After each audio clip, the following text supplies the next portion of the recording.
Watch. Each day, this program provides a biblical perspective on news, including insightful interviews with elected leaders, newsmakers, and cultural experts.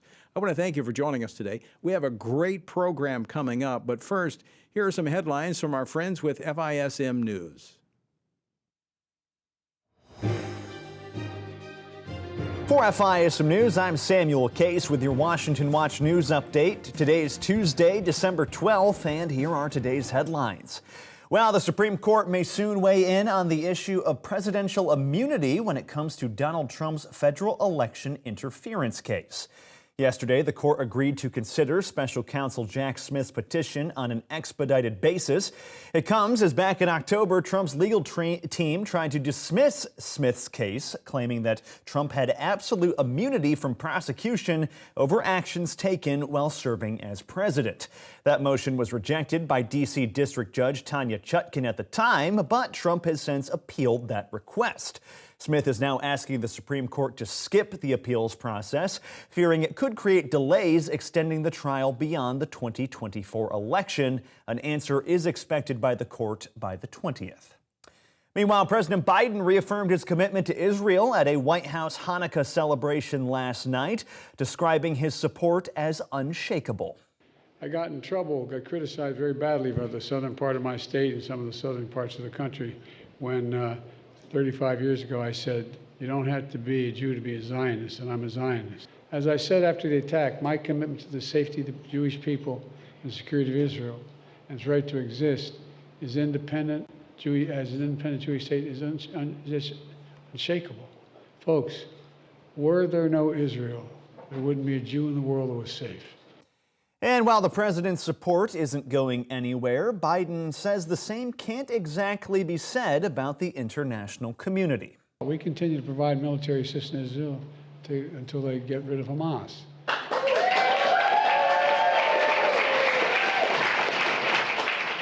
But we have to be careful. They have to be careful. The whole world's public opinion can shift overnight. We can't let that happen. Biden also commented on the rise of anti-Semitism across college campuses and also on social media, something he called absolutely sickening. Meanwhile, in international news here, the cybersecurity threat from China continues to grow as multiple U.S. officials and security experts tell the Washington Post that Beijing is now setting its targets on American infrastructure. Now, that's a threat that American intelligence officials have become increasingly wary of in recent years. Here's Executive Director for the U.S. Cybersecurity and Infrastructure Agency, Security Agency, that is, Brandon Wells, discussing that risk back in October. In the event of conflict, China would look to target U.S. critical infrastructure for disruptive operations. And they're going to do this for three reasons. One, to affect U.S. decision-making. Two, to induce societal panic broadly inside the United States. And three, to disrupt the ability for the U.S. to project power into Asia. Officials say the threat is broad and could affect everything from power and water to communication and transportation. Finally, the Texas Supreme Court is now overruling a lower court's decision allowing an emergency abortion for a Dallas woman whose baby has a most likely fatal condition. That ruling was put on hold after Texas AG Ken Paxton asked the Supreme Court to intervene, as Texas law only allows for abortions to save the mother's life or to prevent major bodily harm.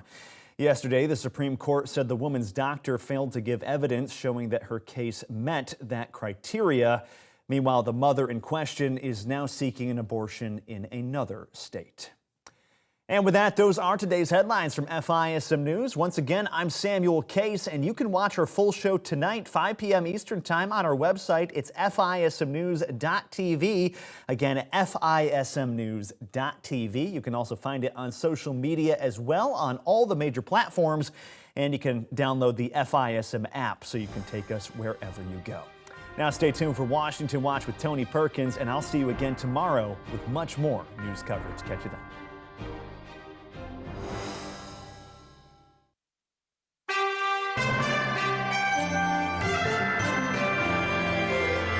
From the heart of our nation's capital, here's Family Research Council President Tony Perkins.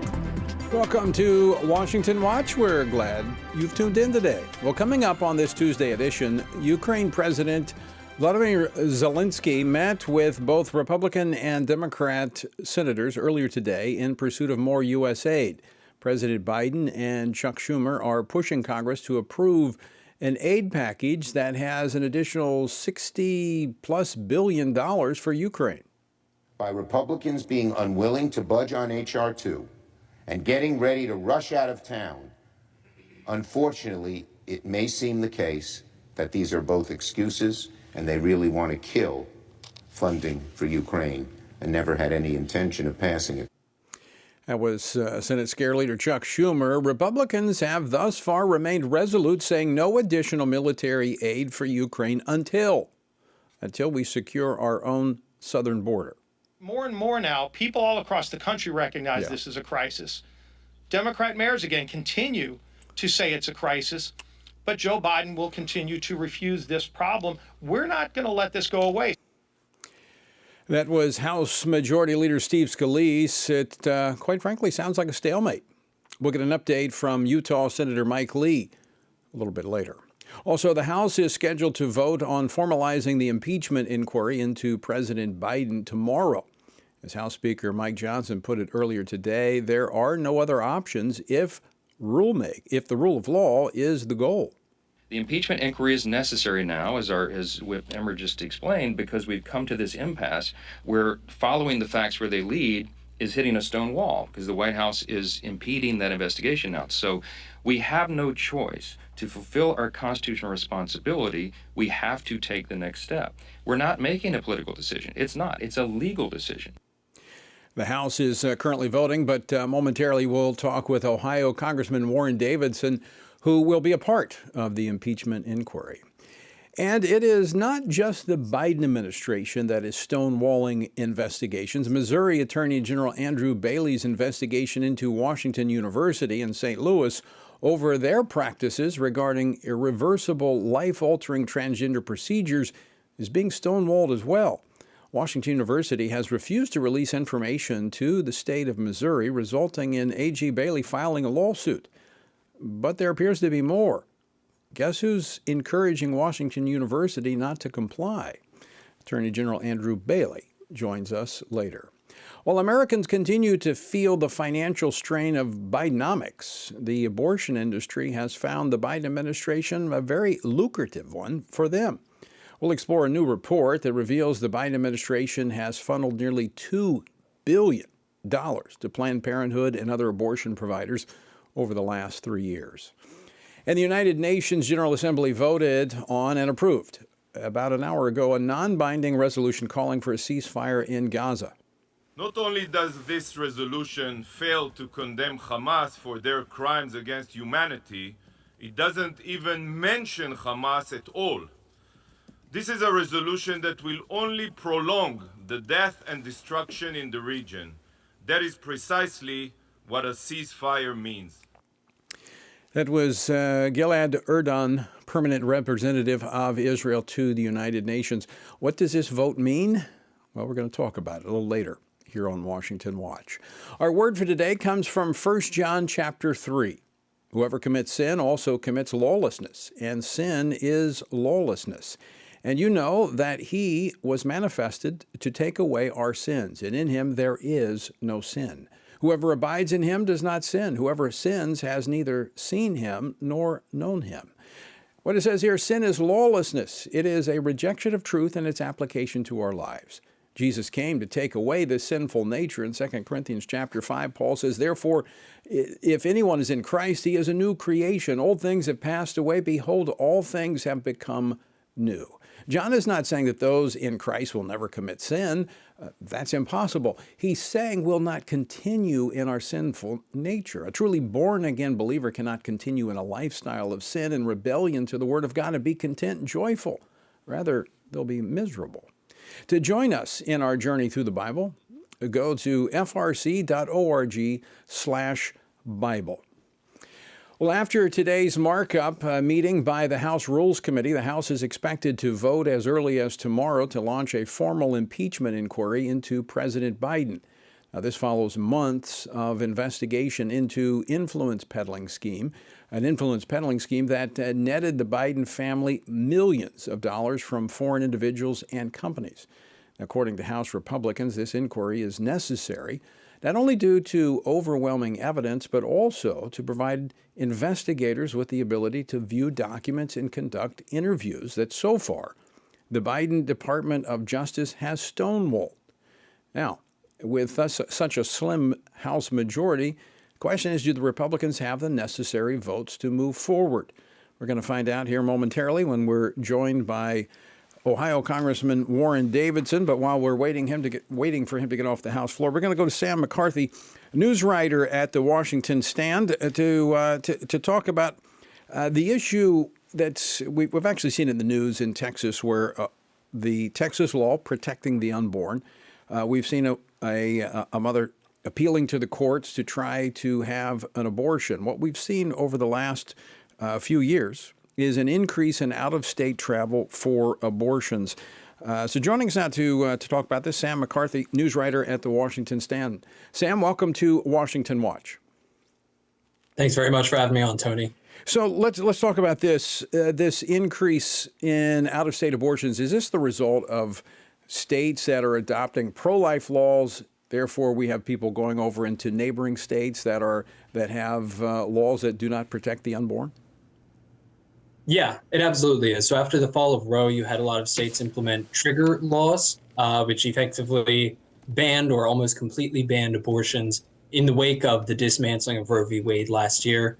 A lot of these states border states that have no abortion restrictions. One of the chief examples is Illinois. Illinois borders 3 states, Indiana, Kentucky, and Missouri, all of which have enacted stringent pro-life legislation. And so you've got people in those states seeking abortions traveling to Illinois, which has no restrictions on abortions. So how does this factor into what we've just seen play out in Texas?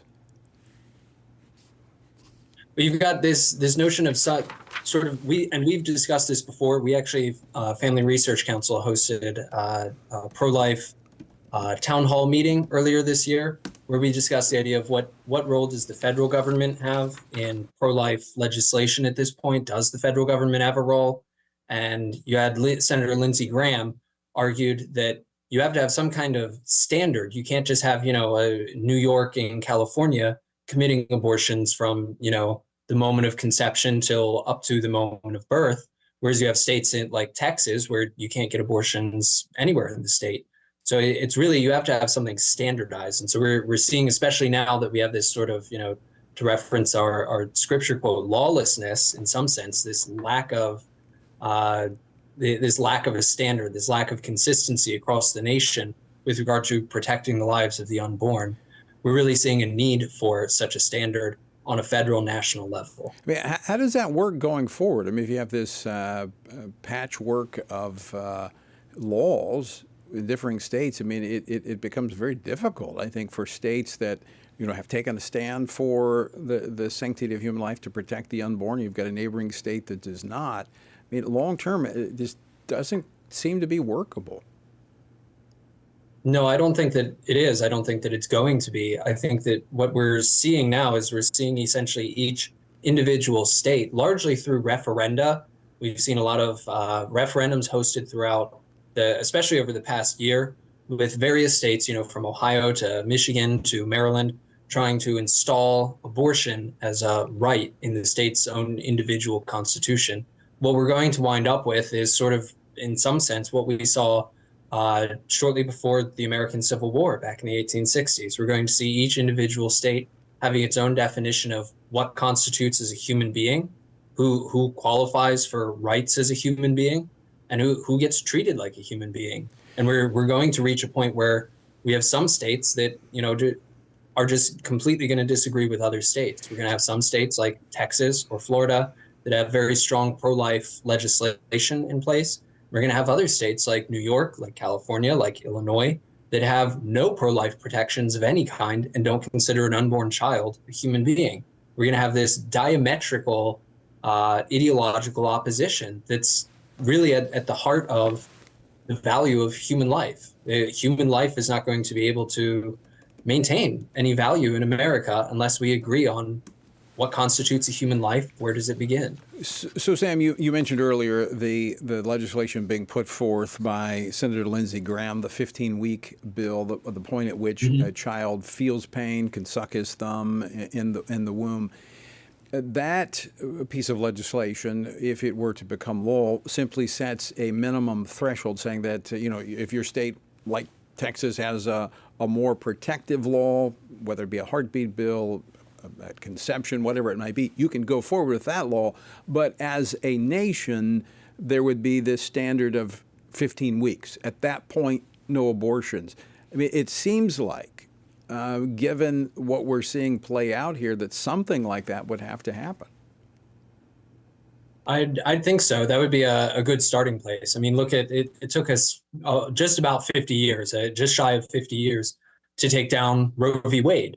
We're going to have to start somewhere, and a 15-week ban is a standard across the nation on a federal scale. I think that would be a good place to start. You'd set a threshold, so it wouldn't be something that a lot of people would reject in referendums, and then you can work from there, from that point forward, so that you can get every state having legislation along the lines of Texas or along the lines of what Florida is trying to do, which is currently tied up in court. They right now have a 15-week ban.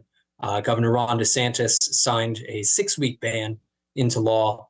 The 15-week ban was challenged on a constitutional basis. It's in the state Supreme Court. As soon as the Supreme Court rules in its favor, which is looking likely, then the 6-week ban will supersede that. So as long as we have a starting point, it took us 50 years, like I said, to undo Roe v. Wade. It could take us that long to undo this thing on a state-by-state basis if we have to, but it's worth it. Yes, and there are other options out there, other policy proposals that have been put forward that would prohibit transporting minors, for instance, across state lines to get abortions. When you have a situation like this, of course, it's not going to cover everything, but it certainly deals with the issue of minors, which is something that we're going to see more of. But this doesn't address where we're seeing most of the abortions now occurring, and that is through the abortion pill, which the Biden administration is trying to make ever present through the mail, as well as turning pharmacies into abortion clinics almost on every corner. Yeah, which is there's no safeguards put in place. It's a thoroughly dangerous practice. Yeah, so the work ahead, as you said, you pointed back to the 50 years it has taken to get here. We got here by winning hearts and minds, educating people, using technology as part of that springboard of showing the humanity of the unborn. That process will have to continue. Sam McCarthy, thanks so much for joining us today. Thanks for having me, Tony. All right, folks, House still voting on some bills. It doesn't look like Congressman Davids is going to be able to join us, but we're going to try to get you an update on this vote that's supposed to take place tomorrow that would advance and formalize the impeachment inquiry. Well, coming up next, we're going to hear from Senator Mike Lee over the meeting with the Ukrainian president. What's next there? That's coming up. Don't go away.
Everything we do begins as an idea.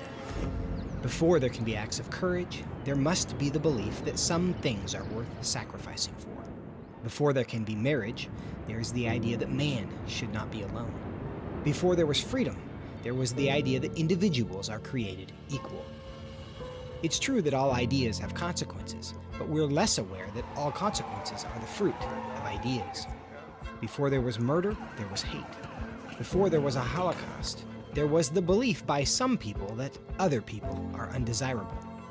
Our beliefs determine our behavior, and our beliefs about life's biggest questions determine our worldview. Where did I come from? Who decides what is right and wrong? What happens when I die? Our answers to these questions explain why people see the world so differently. Debates about abortion are really disagreements about where life gets its value. Debates over sexuality and gender and marriage are really disagreements about whether the rules are made by us or for us.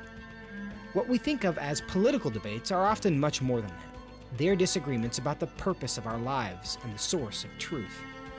As Christians, our goal must be to think biblically about everything. Our goal is to help you see beyond red and blue, left and right, to see the battle of ideas at the root of it all.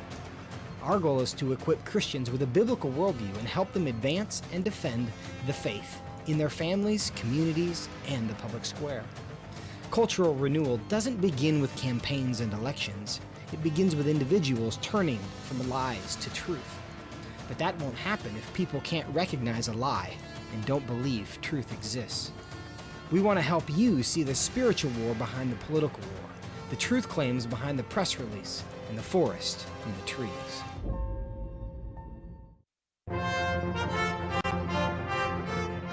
Welcome back to Washington Watch. Good to have you with us. The website, TonyPerkins.com. Resources there for you. Contact information for our guest. Again, TonyPerkins.com. Our Ukraine president, Vladimir Zelensky, is in Washington today. He was here yesterday. Today, he was making his case to congressional leaders for more aid to Ukraine before the Christmas recess. Now, this comes as Senate Democrats absolutely refuse to address the crisis at our southern border, meaning the foreign aid stalemate will likely extend into January. Joining me now by phone with the latest on this, as well as the National Defense Authorization Act, is Senator Mike Lee from Utah. He serves on 4 Senate committees, including the Senate Judiciary Committee and the Senate Budget Committee. Senator Lee, welcome back to the program. Thanks for joining us. Thank you, Tony. So what's the latest on the meeting with Ukrainian President Zelensky? Any movement there? Did he convince Democrats to support border security? Not exactly. Look, he's become such a frequent flyer in Senate circles, it almost feels some days like Vladimir Zelensky has become the 101st U.S. Senator.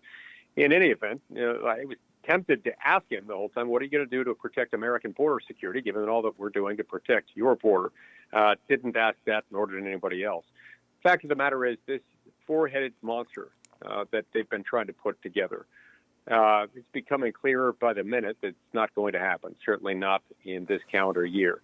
I doubt very much whether it can happen even next year, but it's certainly not going to happen between now and the end of this calendar year, nor should it, in my view. Look, we've already given $113 billion to Ukraine since this war started a little over a year and a half ago.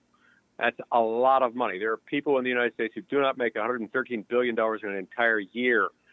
And in addition to that, we've given more than any other country on planet Earth. In fact, I believe we've given more than every other country on planet Earth combined, including the countries who are our NATO allies, who are screaming most loudly, telling us that we've got to spend more in Ukraine. I find this unacceptable, especially unless or until such time as all of those NATO allies are spending the same percentage of their GDP that they've committed to spend through NATO and have spent as much or more combined than we have. They certainly have no right whatsoever to tell us what we've got to do, and I find it offensive.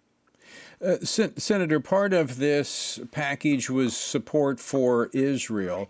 And that came over from the House. The Senate has refused to move it forward. I think Republicans have gone to the floor 4 times to try to put this, to tee this up. Democrats refusing to help Israel. Yep, that's right. You know, the House of Representatives has passed a measure that would provide aid to Israel. This little over $14 billion of much needed aid to Israel that I think every Republican in the Senate supports. In fact, that legislation could be signed and become law tonight. It could happen tonight, but for the opposition of 51 Democrats, all 51 Democrats and President Biden. If they would just relent and allow us to fund the effort in Israel, that could be behind us. That is, moreover, a bill in which the spending is offset. And so it doesn't add to our national debt and deficit, which is probably the way we ought to be doing these things. And yet the Democrats don't want to do it. They won't let us fund anything unless we'll fund everything, including the more than $61 billion that they want to send to Ukraine.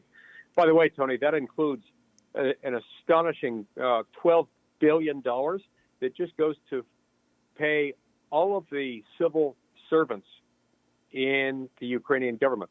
We're covering their entire payroll, apparently, for an entire year, in addition to providing weapons support, humanitarian aid, and all kinds of other things. I don't get it. This makes no sense. No. And why is it that we're fetishizing Ukrainian security while ignoring our own border security? That's appalling. So just to be very clear, Senator, no movement from the Democrats on border security in order to get this aid package through? No. They're afraid even of their own shadow. They're afraid even of their own lip service to border security. They won't even commit to making some overt gesture that we probably wouldn't even accept as a sufficient offering to justify this kind of a move. They won't even do that because they're so beholden to their far-left progressive base that basically wants open borders. And for reasons that astound me, wants to continue subjecting men and particularly women and children to the exploitative abuse that they suffer at the hands of these drug cartels who make billions of dollars every few weeks just moving human trafficked individuals into our border. Wow. This is disgusting. It's appalling. And I really don't understand how their voters are putting up with it.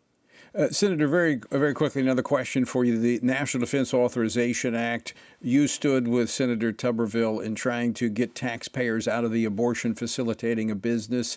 That was a provision put into the National Defense Authorization Act that took care of that. That's been taken out. What is the future of the NDAA this week? Look, the NDAA passes every year. It passes every year, even when it shouldn't pass every year, frankly, because a few senators have gotten together and said we must pass an NDAA every year, and we must do so because we said we must do so. As a result of the fact that people have just decided in the Senate that it has to pass every single year, members of the Senate have gotten way too permissive in what goes in there and what doesn't go in there. There are things that are not in there that should be there, like those hard-fought victories obtained in the House of Representatives, restricting the use of DOD funds for abortion travel, for example. Not in there. They took that out. It took away all these major victories in the House and capitulated to the Senate side of it. And then they also added this provision extending extending through the National Defense Authorization Act, Section 702 of the Foreign Intelligence Surveillance Act, all based on an unwillingness on the part of sort of the military-industrial complex to accept the fact that before searching for a U.S. citizen's private communications stored on the 702 database, they should have to get a search warrant. Right. They were unwilling to face the music on that. So what did they do? Well, they extended it by a few months through the NDAA. That's disgraceful. Well, speaking of the music, there's the music playing, means our time is up. Senator Mike Lee, thanks so much for joining us today. Thank you, Tony. All right, Merry Christmas as well. Senator Mike Lee from Utah. Some not so good news on the NDAA. We'll continue to monitor that. Missouri Attorney General Andrew Bailey joins us next. Don't go away.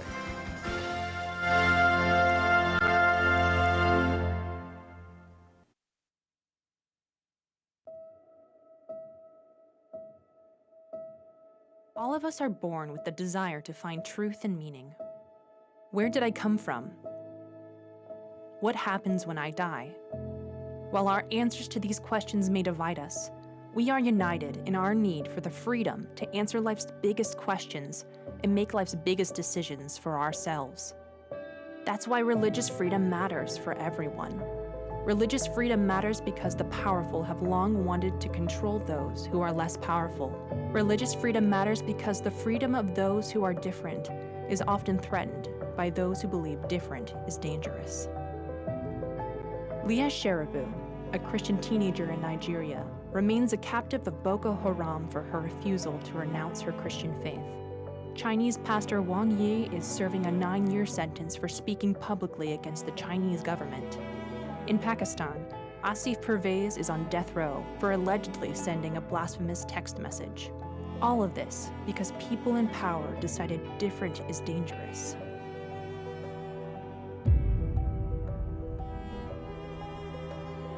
At the Center for Religious Liberty at Family Research Council, we promote religious freedom for everyone, because the only alternative is religious freedom for no one. We encourage Americans and the American government to engage and advocate for the persecuted, and they do. We work every day to bring good news to the afflicted, to proclaim liberty to captives and freedom to prisoners. We do it because that's what Jesus does. We work to give freedom to others because we ourselves have been set free.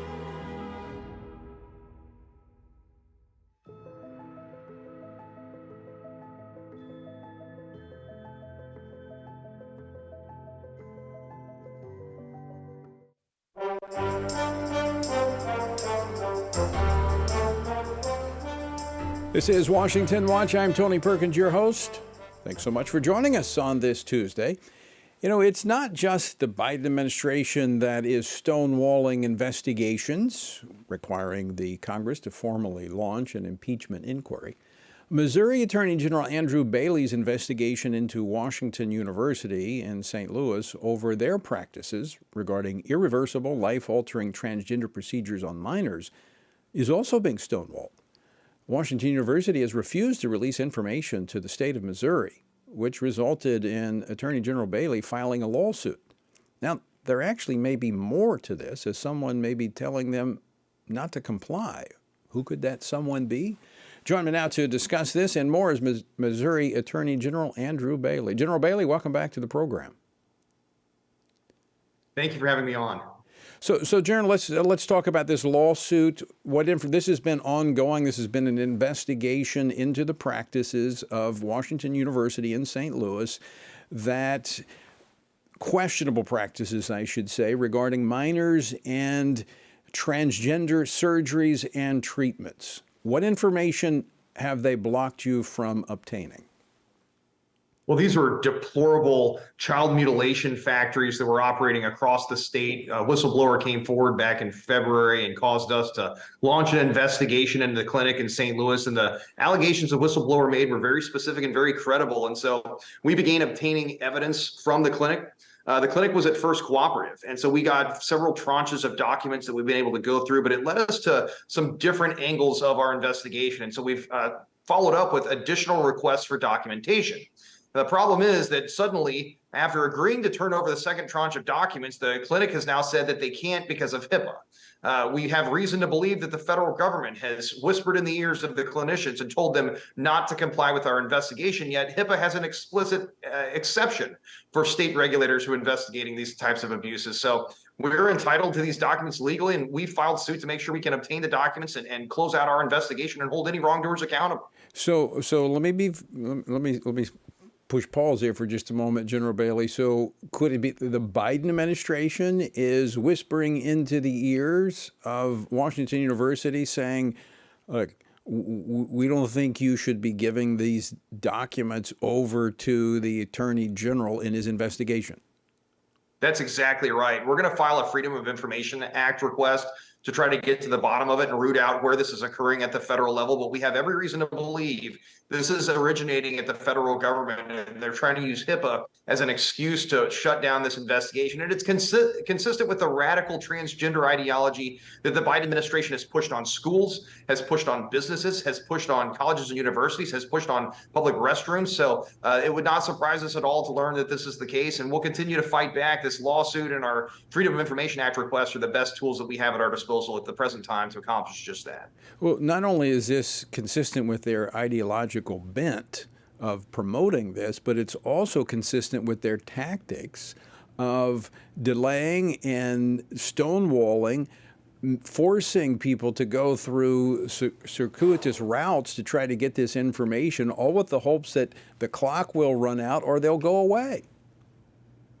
Well, the bad news for them, I'm not going away. I want Missouri to be the safest state in the nation for children. We've been on this issue since day one when I took office early this year. And we're not going to stop now. Our General Assembly has enacted a statute, and I'm proud to say it put a stop to child sterilization in the state of Missouri. And my office successfully defended that statute from legal attack by the ACLU, and we were the first state in the nation to win at the trial court level on this issue. But that doesn't mean the investigation goes away. Again, if there were child abusers mutilating children in violation of state law, if there were parents that were duped into consenting to these dangerous life-altering procedures without proper consent, we need to know that, and we need to hold wrongdoers accountable. It's important that the public understand what went wrong here so that we can prevent it from ever happening again. So we're not going to let up now. So let me ask you this, General Bailey, what do you, I'm asking you here to kind of to guess based upon what you've seen thus far in your investigation, what are they hiding? Why are they refusing to turn over? If there's nothing wrong here, if they've done nothing wrong, why would they not turn over this documentation?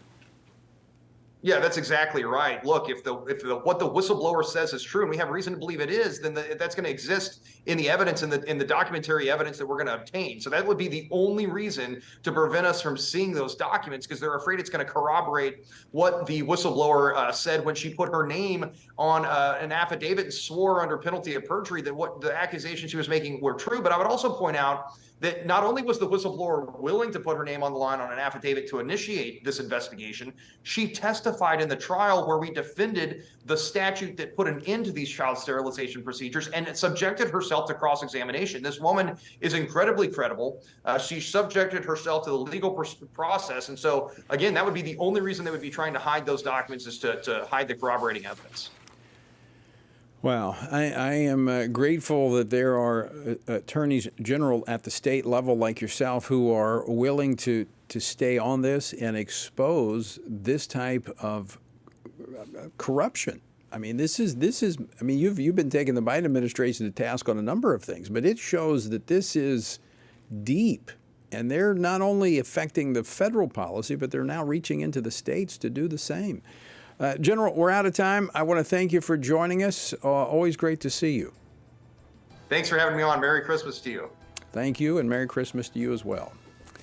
And speaking of Christmas, folks, that brings us to the end of the year. It's coming up, and this is when most nonprofits get a lot of their support. And if you would like to support us in being a part of ensuring that faith, family, and freedom is defended and Washington Watch continues, we've got people on our team standing by to take your call at 800-225-4008 if you'd like to partner with us. And for any gift over $30, we'll send you a free gift. It is our new Stand on the Word journal.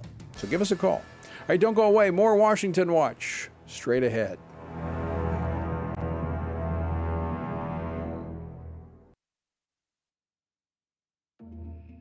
The world is hurting, streets are filled with crime, families are broken, sin is celebrated, and God is mocked.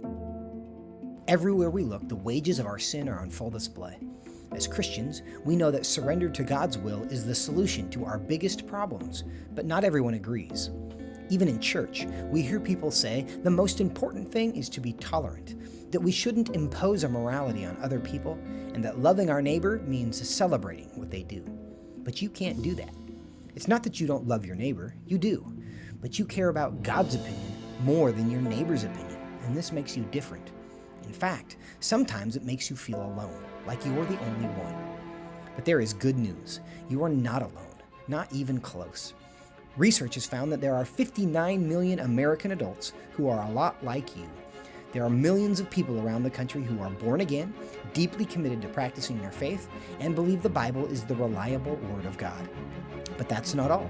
They're also engaged in our government. They're voters. They're more likely to be involved in their community, and they're making a difference in elections. The problem is that a lot of them feel alone too. We want to change that. FRC wants to connect these 59 million Americans to speak the truth together, no matter the cost. If you want to learn more about this group and what it means to be a spiritually active, governance-engaged conservative, or if you want to find out if you are one of these SageCons yourself, go to frc.org/SageCon and take the quiz to find out. The world is hurting, and we have the solution. We can't do it alone, but we can do it if we work together. That's what we're working toward every day. Join us. Go to frc.org/SAGECON, SageCon, to learn more. That's SAGECON, SageCon, to learn more. I'm often asked by people, Tony, how do you stay encouraged? How do you deal with all of the stuff in Washington, D.C., the negative policies that are attacking our faith, our family, and our freedoms? Well, you want me to let you in on the secret? It's called the Word of God. And that is why the Family Research Council embarked on Stand on the Word, a 2-year journey through the Bible. It's a chronological Bible reading plan with just 10 to 15 minutes a day. In 2 years, you will have covered the entire Bible. And to go along with this, Monday through Friday, I do a morning devotional that goes along with the reading of the day. It's all designed to encourage you on this journey because the Word of God, as the psalmist said, in my affliction, here's my comfort. Your Word gives me life. That is our source of strength. To find out more, go to tonyperkins.com or frc.org/Bible. And I invite you to join me every morning for our Stand on the Word Bible devotion. It's beginning to look a lot like Christmas. Yes, it is. Merry Christmas. Welcome back to Washington Watch for this Tuesday edition. And, as we start the new year, I want to invite you to join FRC's Bible reading plan. We're going to start over with our 2-year journey come January. And we've got a great resource this time. It's called our new Stand on the Word Journal. It's a great resource as you go through the Bible. And for any tax-deductible gift over $30, we'll provide you with one of these Stand on the Word journals.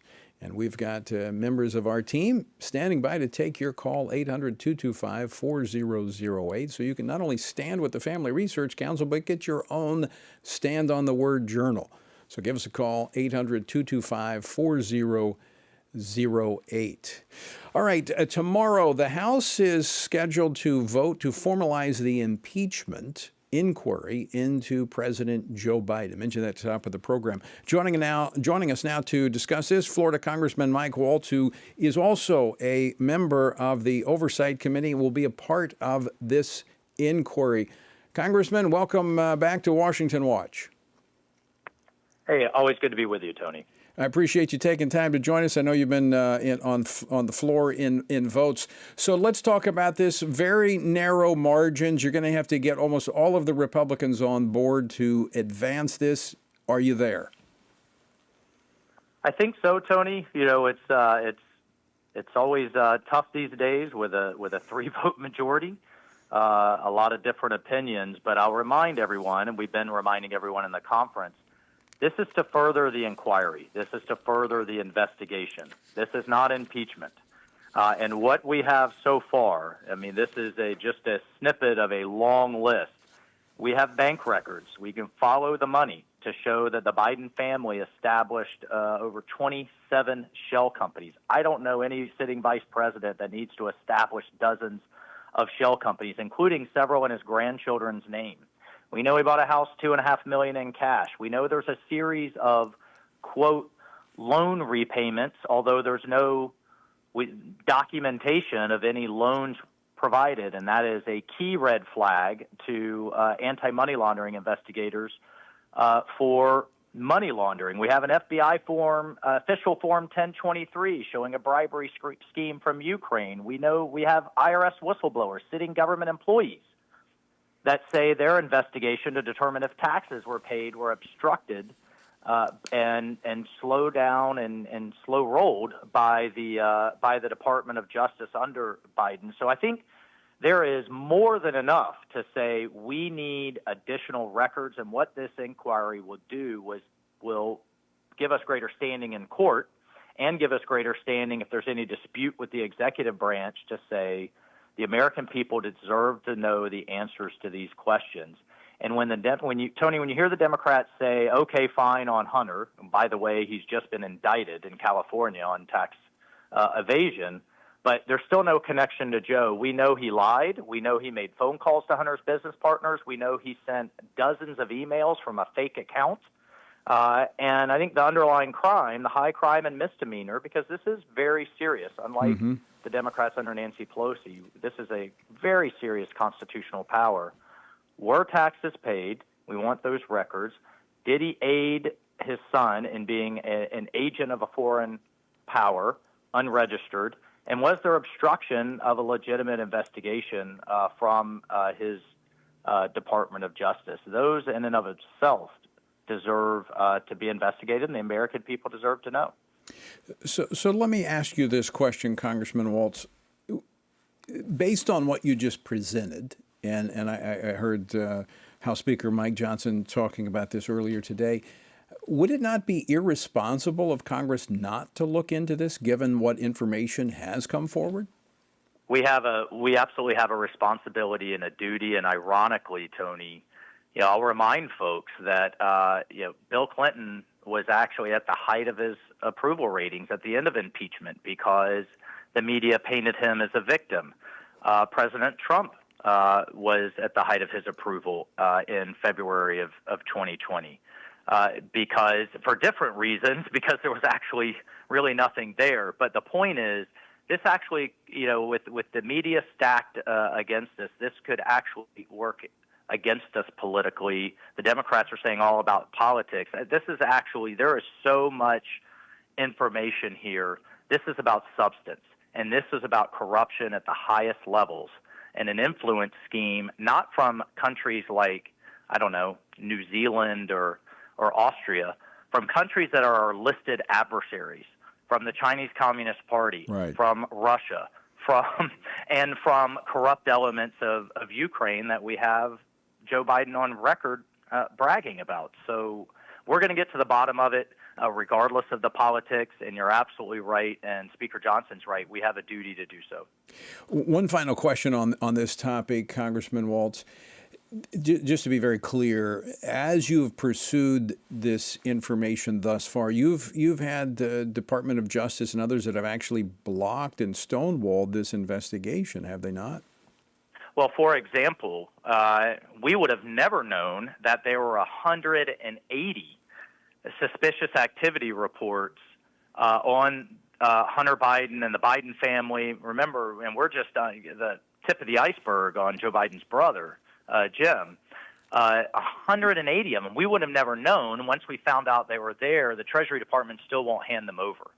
We've seen them, but they won't hand them over. It's things like that. It's the president's tax returns. Did he declare these monies? Did he pay taxes? Did he pay taxes on the $5 million that we have a sworn known FBI informant said he received? And did he change policy as a result, which would be bribery? It's explicitly listed in the Constitution. So there are a lot of records that we've been after. The administration won't provide them. This inquiry gives us greater constitutional and legal standing to get them when they're disputed in court. Well, we're going to be watching that vote very, very closely tomorrow. I want to switch topics here for just a moment. Congressman Mike Waltz, Friday, the United States vetoed a resolution in the UN Security Council demanding an Israeli ceasefire. Now, Arab and Islamic nations called for an emergency session of the General Assembly this afternoon, and there was a vote on a resolution making the same demand. Now, it's a non-binding resolution, but what's the goal here? It's a non-binding resolution, but what is this, an effort to try to isolate Israel from the rest of the world? Well, that's exactly right. And first, Tony, look, I want to give credit where credit's due on the administration vetoing this anti-Israel, anti-Semitic move in the UN. And again, give credit where credit's due. The administration made the right stand. But yes, this is the UN showing its true colors. They do this often. It's a bit more nefarious through things, like the UN education and other things that are a little more sly in their in their anti-Semitism. But this is on full display. And look at the list of countries in Europe that either abstained or actually voted for this ceasefire, which absolutely 100% would be a win for Hamas. This is what they want. They want to be able to get away with their atrocities and then galvanize world opinion against Israel. It's playing right into the terrorists and Iran's hands. And this is why you've seen House Republicans repeatedly vote to defund the UN. Enough is enough, whether it's our tax dollars going to poison Ivy League colleges or whether it's going to the UN. We've got to make a stand. And the last thing we should do is be funding it.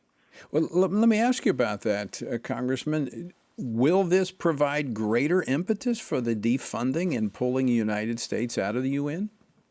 Well, I would hope many of the Democrats that are standing strong with Israel and standing with our Jewish Americans and Jewish people around the world and against terrorism would kind of see the light here in what's going on and start voting with us when we're calling out this blatant anti-Semitism in the UN.